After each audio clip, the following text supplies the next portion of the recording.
Hello everybody and welcome back to the Gaming Geezer 1965. And yes, even though we're watching at the intro song of the Diana Sisters, this is actually not the main target of this video, because I wanted to talk about the new phone that Commodore announced. And this is coming from somebody who really wants Commodore to succeed in their mission to come actually back. But to me, some mistakes were made. One mistake was made. And this is that I feel that the current company, because I can say Perry Fractic, Simpson or something, I forgot his real name, Perry Fractic from the Retro Recipes channel. He may be the head bossman of them all, but I don't know who makes the decisions.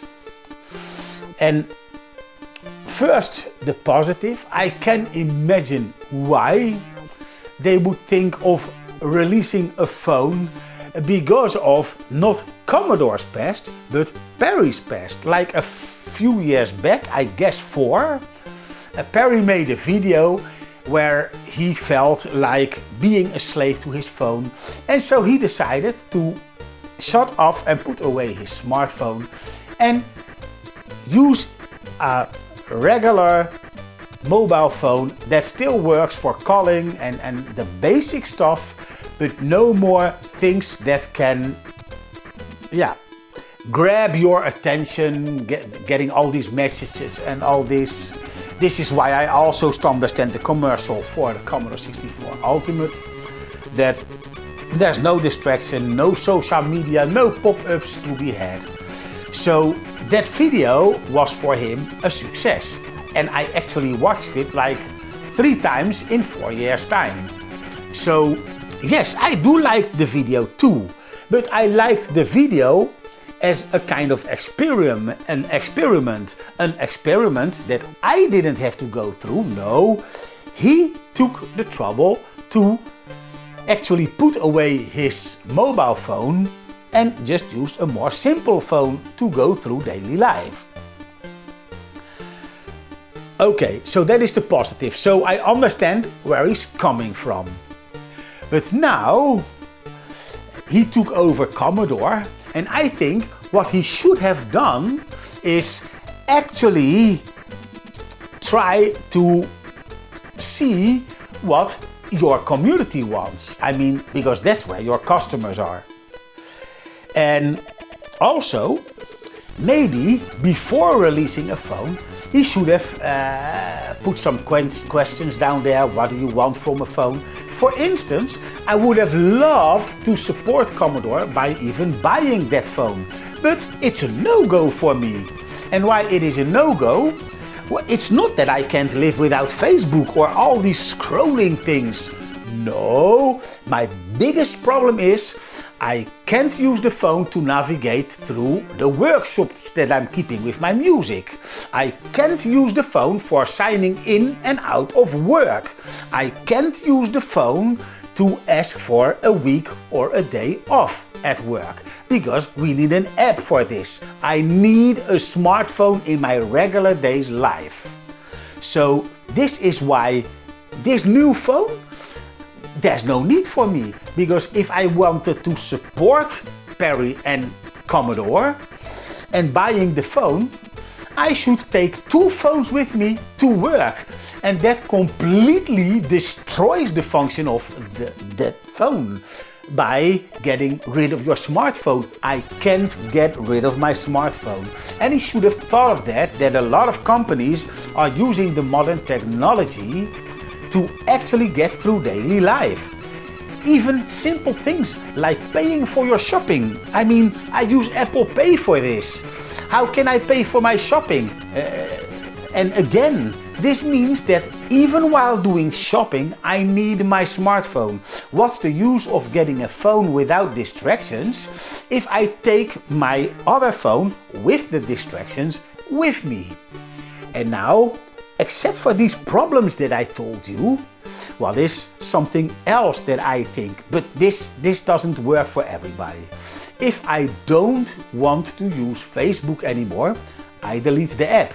No more Facebook, no problems. If I don't want too much waking up screens, then I'll just go to the app that I still want to use, but I do not want to receive any more messages from the phone. Then I just silence it. I put the sound on silence, I put the pop-ups off, and then the only way that I am seeing the news or whatever kind of app it is when I choose to open the app to see if there's something new. And in this way, I've made my phone a lot more quiet than it was with the default settings. So, actually, Perry is trying to fill a need that isn't there. If you can just keep to the restrictions that you want to keep, no more distractions, turn off messages and sounds, and no more wake-up calls from your screen. Also turn off the messages, especially these pop-ups. There's so much you can adjust on your phone. And yes, it would still have social media, it would still have a browser, but you only use them when you want to use them. The technology is not your enemy. Yes, the problem is with the tracking when you're searching for something. For instance, I've bought this year a new washing machine. And like for a few weeks, Google thought, you know what? Let's only give him advertisements of washing machines. When I'm buying a wash machine, when I'm searching for one, and I actually find one, I already have it. So, sending me more notifications and commercials, links to websites or companies that sells washing machine has no use.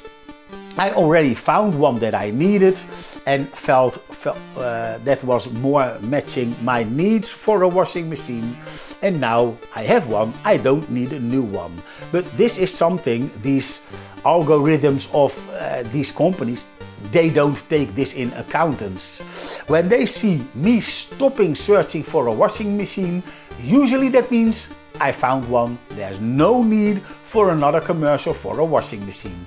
But hey, that is how Google works. It works like this ever from the beginning of time.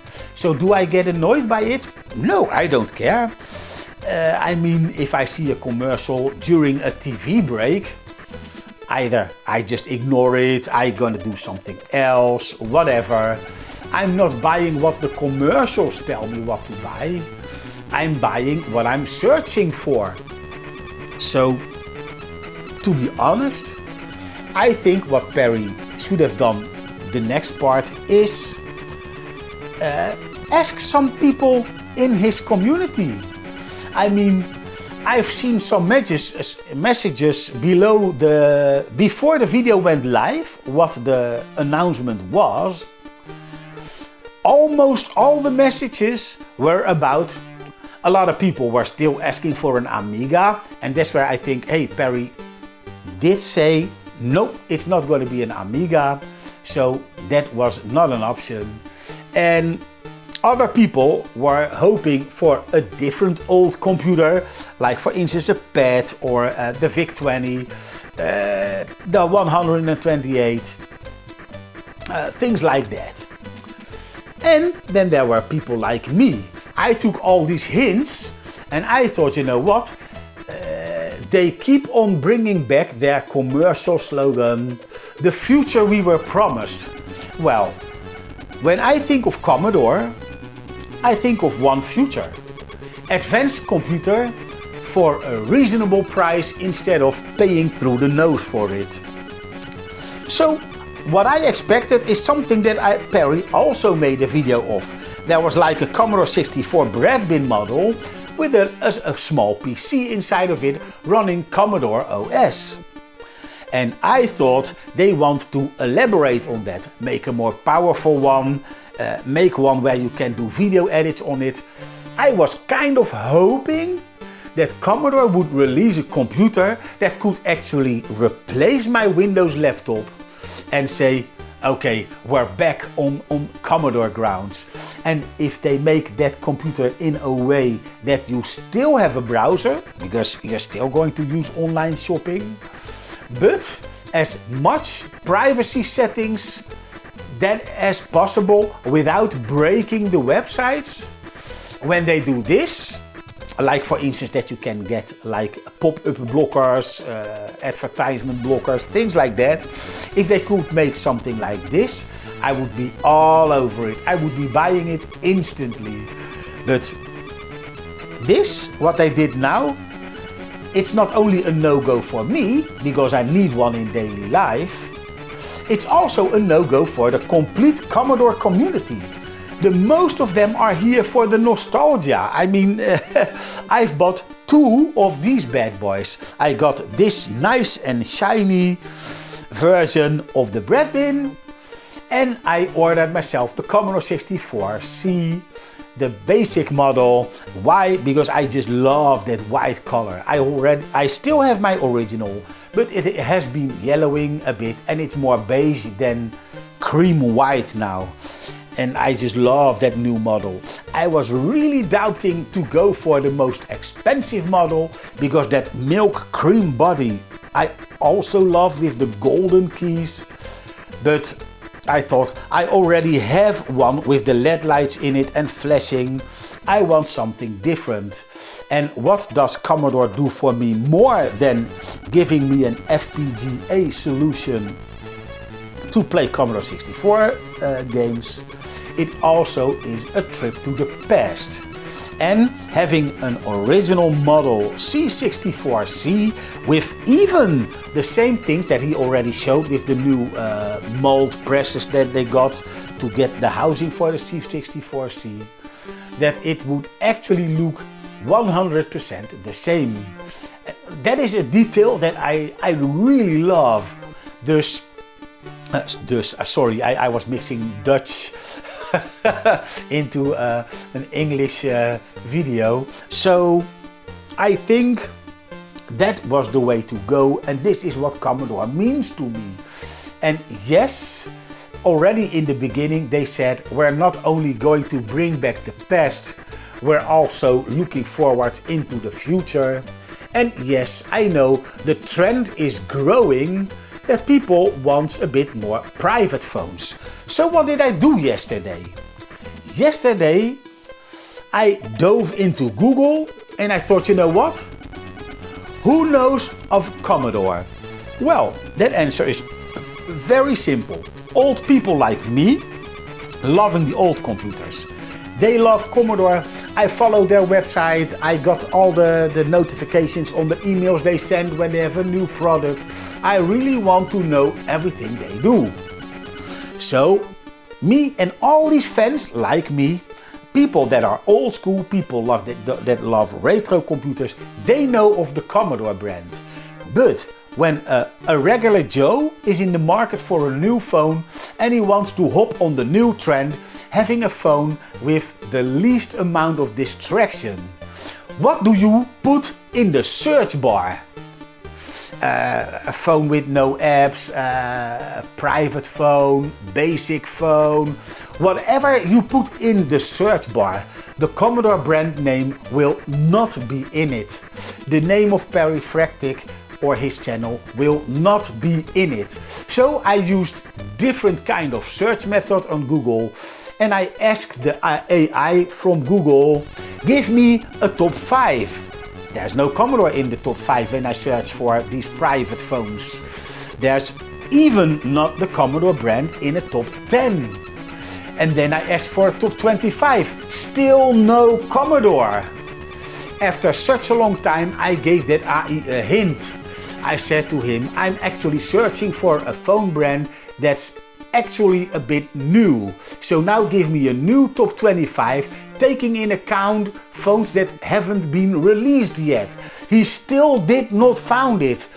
And then I told him the brand has been brought back by a YouTuber buying the brand name. And then he knew he's talking about Commodore. and it's about the callback. And this, my friends, is proof that when you have no knowledge of Commodore being back, and when you are just searching for a phone, this phone is invisible. Nobody will ever find it unless it's out, and there's still a lot of people that will be buying it and then put their review or of their opinion of it on the internet. And then when the phone is finally visible, then it may appear in a top 25 or maybe top 30 phone list. But at the moment when people are searching for a phone that doesn't distract you from being a phone, then this new one will not be found. And this is why I am worrying a bit, worrying for the brand of Commodore, because all the reactions before the release of the video and after, that one thing was really obvious. Really nobody, and I really mean nobody in the Commodore community wanted Commodore to bring back a phone. Why? Well, there's another reason except for Commodore not being famous for their phones. And that is, when Commodore went bankrupt and the brand has been has been bought by somebody else, they already attempted to create a Commodore phone. And this was a huge failure. I never even knew the existence of it. So it's such a big failure that even a Commodore fan doesn't know about the first phone. I mean, yeah, how many proof do you need that a phone was not the right way? I just really can't get my mind to it, except for that nice experiment that Perry did on retro recipes. But that was, for me, something completely different. That was him going through the motions, him taking the test, can I live without a smartphone?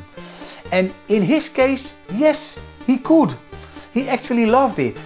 And as a matter of fact, he loved it so much that I think he brought it on the table at Commodore, and they thought, you know what, this trend is growing, so let's jump aboard this hype train that is dumb phones or not so smartphones or whatever you want to call these things. And they thought maybe there's a part for us too.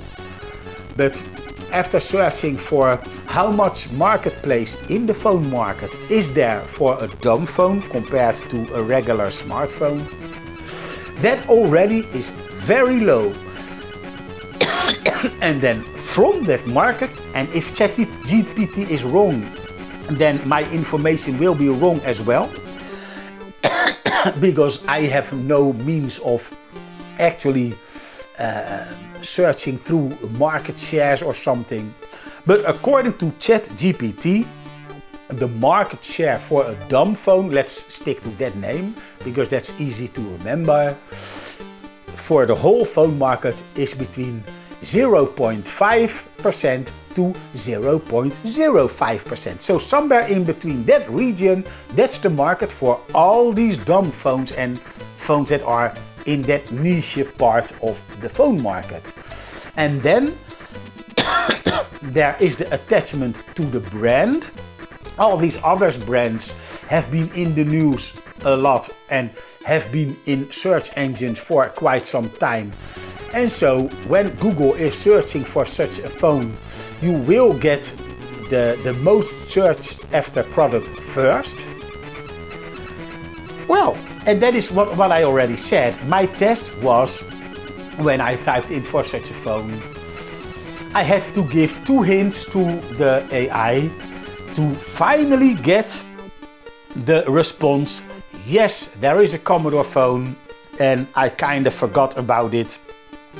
And the reason was exactly what I told you, that nobody is talking about it. Everybody knows Commodore for their computers, and nobody will search for a Commodore phone.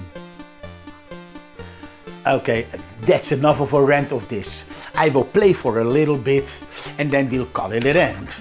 Because I still want to be in the Commodore mood. I mean, I am playing with cheats, to be honest. I got unlimited lives, unlimited time. But I still choose not to have all the weapons at the beginning. Because I still want to have a bit of a feeling that I'm actually playing myself. But only when I'm making a mistake that I will not die. And somehow when I talk a lot, and I hear this back in my old videos, I don't do this on purpose. Sometimes I don't know how that came to be, but after a lot of talking, even though I drank recently, I still get these coughing moments, itch, and it actually annoys me. And I hate it that it happens during a recording of a video, but I can't do something about it. It has to do with my health. I don't know where this is actually coming from. Yeah, this game. Why did I choose to use this game music as a background for my rant over the new phone? What I think of the idea is because I recently also have been playing that Mario game, the conversion, and it was amazing that it's actually really close to the real Mario on the NES, but the game had sometimes a lot of slowdown. And then I thought, why? I mean, I do not remember Giana Sisters having slowdown, even though this game is also playing like Mario. It also has blocks with secrets in them. So I can't understand why this game has a problem with slowdown. Ooh, that was almost not such a good idea.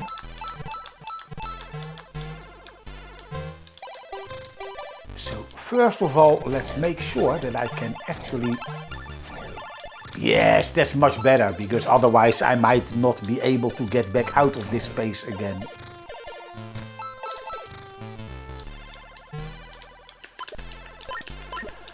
Yes, so to actually finish this communication on this phone, I don't see this becoming a success because of the reasons that I've already told you, but I do hope that Commodore didn't invest too much in this phone.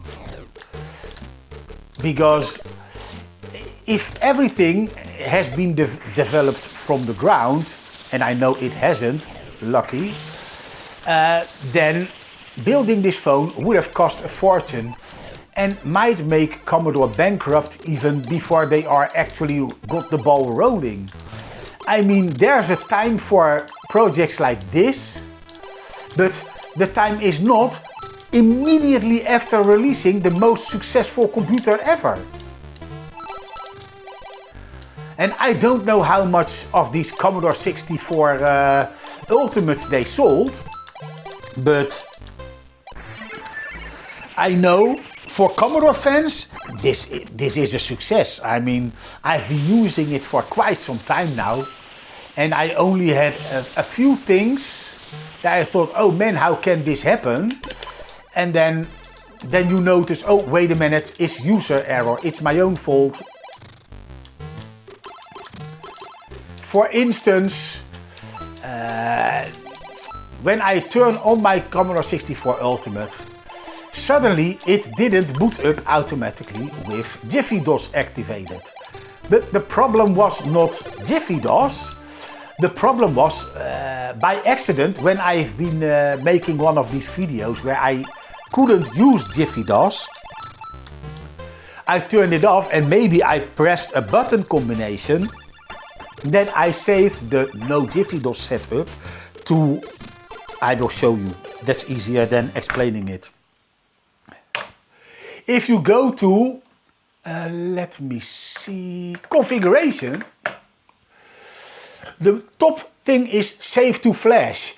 And when I did the video when Jiffy DOS was turned off, I may have by accident went to this menu and put save to flash. And then the settings that are active at the moment will be saved to flash. And that will be in the memory. So even if I load up this. Let me first reset my Commodore. Power reset, reboot. It's even crashing. Well, then I cannot show you, because if I would turn off, then my capture card would turn off as well. So, well, never mind, this video is not about this problem.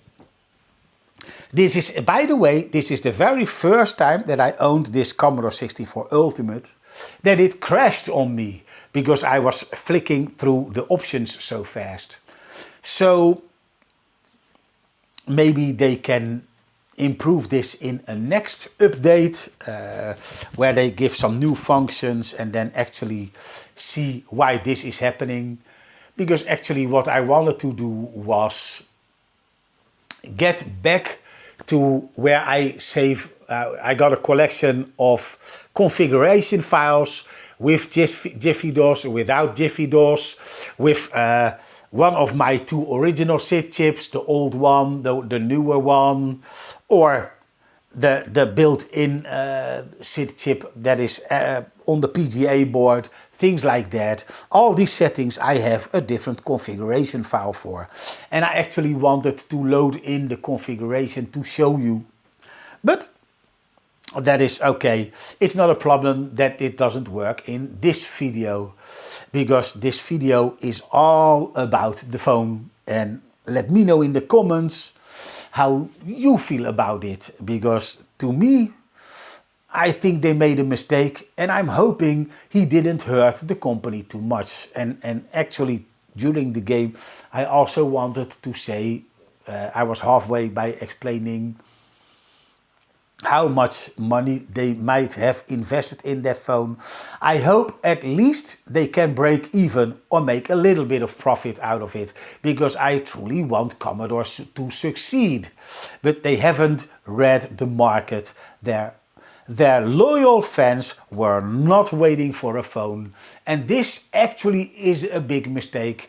I do hope that there will be a phone reviewer out there making an honest comparison between the Commodore phone and one in the same price bracket and compare them to each other. And then I am actually hoping the Commodore phone to turn out actually real value for money. But so far what I've heard from AI and from a website, that is that they have been using a pretty old processor in that phone. So that doesn't bode well for the rest of the phone. The only thing that I actually heard as a compliment was the audio. So if you're listening to music on your phone, if you could connect it through a high-end stereo, then that would be actually good to hear, that you get real good audiophile quality music out of that phone.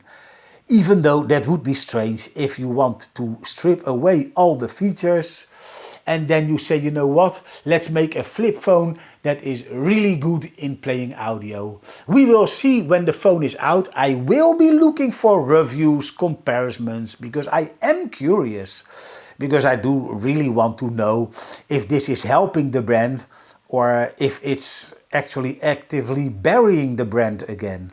I hope it doesn't harm the brand too much. And still, in my mind, I say, there's a time for experiment, but only do this when your firm has a big, solid user base, and not in the very beginning of this bringing back Commodore to the market. And even though we know that Perry is actively trying to solve the problem with bringing Amiga also back under the umbrella of Commodore, it's still not there yet. There's so many problems with the Amiga brand because of the kickstart.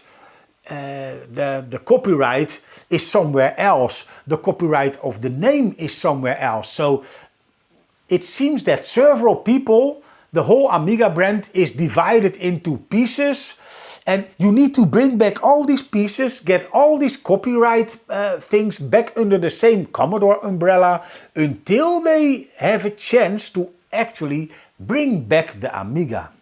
And if they finally can figure this one out, I already want to ask Commodore.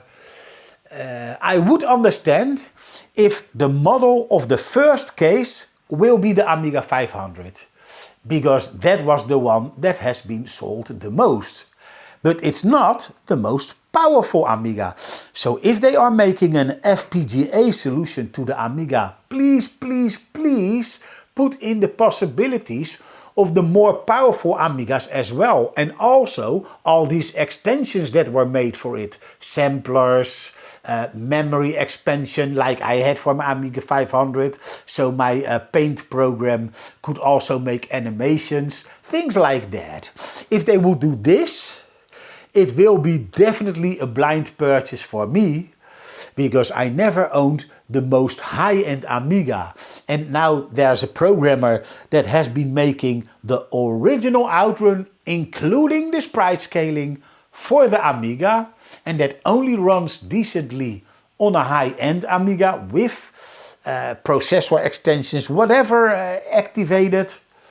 That's what I want, so I can also enjoy the high-end programs running on the Amiga. So, there's another tip for you, for Perry and his company. If you bring back the Amiga, it's best to do it in the shape that everybody is used to. So I would assume the Amiga 500, but give us the possibilities of all the kickstarts, all the Amigas, all the extensions, like you did with this one, giving me the RU, the turbo boost function, making configuration files, the easy way how you can copy stuff onto the system or off the system, making a backup to an SD card or to a USB thumb drive. Give us an Amiga with the same thought process as that you did with the Ultimate 64 or the Commodore 64 Ultimate. And I think that 99 and maybe even 100% of your user base will be jumping for joy and will be buying it immediately. Okay, this was it. I hope you enjoyed the video and we see each other in the next one. Goodbye.